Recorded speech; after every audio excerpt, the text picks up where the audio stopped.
Welcome, one and all, to the fourth episode of 7 Sunday Morning Hot Takes. It's the go-home edition. I'm the dispatcher, and with the biggest wrestling show on the planet just 1 week away, I'm feeling surprisingly out of step with the WWE at the moment, so let's try to figure out why. Hot take number 1. Let's talk about Charlotte. Everybody else is doing it. From my perspective, I'm not really seeing the friction that many others are between Charlotte and Tiffany. What I am seeing is a disconnect between creative and the audience, and that's putting the performers in a tough spot. It starts with Charlotte winning the Rumble, and since then it's just been getting worse and worse. And here's the real problem as I see it. The disconnect is between how much heat creative is aiming for and how much heat Charlotte already has before the segment even begins. They're flying in way too low, and it comes off as awkward and tone-deaf. Charlotte's casual demeanor and cocky nonchalance make the scenes look sloppy and unprofessional, but I don't think her contempt is directed towards Tiffany. It's directed at the people backstage who ignored her when she said, "This isn't going to work." It's as if she's shrugging off any responsibility for this mess. Her body language screams, "I told you so." Woo! Hot take number 2. So as I said, the problem starts with booking Charlotte to win the Rumble. In hindsight, it could have been Io or Bianca, and the matchups at Mania could have been the same. So here's how I would have booked Charlotte's return. In my booking of the Women's Rumble, I had Charlotte coming out first. Give her the big entrance and the prominence she deserves. Make people think she might actually go all the way.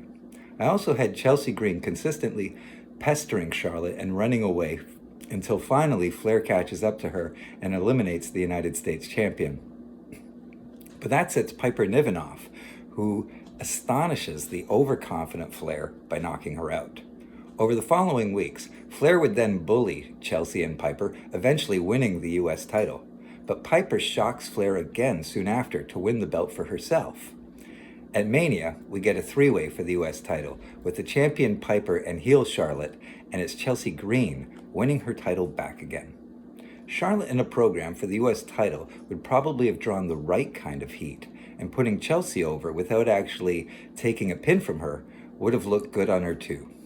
It would also be funny to set up a Brock Goldberg dynamic where Piper inexplicably has Charlotte's number. Hot take number 3. To be fair, in theory, the primary goal of the heel is to spark interest and controversy, incite audience outrage, and generate sympathetic loyalty for the babyface. By that metric, by accident or by design, Charlotte has absolutely smashed it. Despite flying in too low, the end result is a total success for this match and for the WWE. Now they just need to stick the landing. Charlotte could conceivably go to Triple H and state, "I told you this wasn't going to work."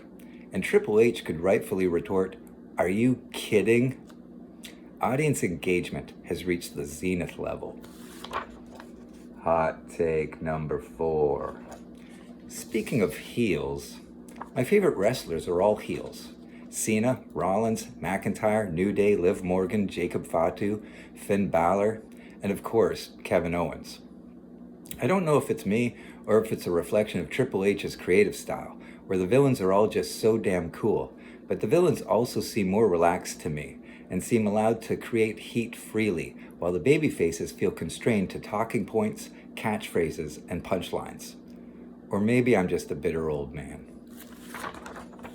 Hot take number 5. And speaking of Kevin Owens, there was something else in that My Mom's Basement interview that served as a bit of distraction. He responded to Matt Riddle's comments about him and Sammy being difficult to work with, and it reminded me of Seth Rollins' "Stay away, you cancer" comments about CM Punk. It's not unusual for wrestlers in need of a change of scenery to leave WWE, bet on themselves, and show personal growth and maturity, and then be welcomed back again. See Naomi, Braun Strowman, CM Punk, Cody Rhodes. Riddle seemed to be doing okay and keeping very busy, recently winning the MLW Battle Riot and retaining the world title. He's proving he belongs in the industry and can be seen as a reliable top draw. So it's easy to fantasy book where this could go. I really want to see Sami and Kevin join forces again to take down Orton. And then who should appear and make his surprise return to the WWE? RK Bro versus Sami KO is a dream match that we never got to see, but wouldn't it be something if they could pull that off somehow in 2025? Hot take number 6. And speaking of Randy and Kevin again, last week I think I stumbled upon the clue that this whole neck surgery thing is a work. I thought that Kevin saying that he's been dealing with a neck injury for the last 4 months or so was suspicious because of the planned bumps he subsequently took against Cody and Sami. But then I watched a Randy Orton promo filmed a week prior to Kevin's injury announcement, where he says, "I was out for 4 freaking months because Kevin Owens dropped me on my head. 4 months, no matches, 4 months. The ring rust is starting to build up and now I'm out. I got my second match in 4 months." He says the words 4 months 4 times. That's too many times for me to not notice and then start thinking of synonyms for emphasis. Stress, underscore. Never mind the coincidence that all of this is within KO's character that cries wolf, and the buildup of him running away from Randy or trying to negotiate a truce. This coincidence of 4 months feels so deliberately planted, it feels like the key that unlocked the code.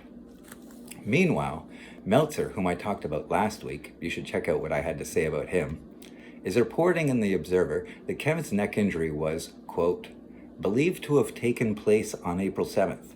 Yet 4 days later, responding to a fan on Twitter asking for an update on his health, Kevin quipped, "I'm currently battling a cold. Oh, and my neck is bad." No mention of the surgery's delay or success, timetable for recovery, no thank you for interest and support, just Kevin being Kevin, and his neck is bad. And as long as somebody somewhere believed that it took place, then Meltzer's statement is true, whether the surgery actually happened or not.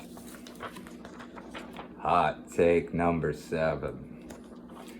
And since this is the go-home episode before WrestleMania, let's end things with a tribute to a classic match that everyone should revisit. Steamboat vs. Macho Man is steadfastly regarded as the greatest match of all time by a loyal group that includes me, and Ultimate Warrior vs. Hogan and Skydome is fondly remembered as well. But one match from that era that I think gets overlooked is Macho Man and Ultimate Warrior from WrestleMania 7. First of all, there's historic value, with Donald Trump sitting right there in the front row, watching Macho Man deliver 5 consecutive elbow drops, and still Warrior kicks out.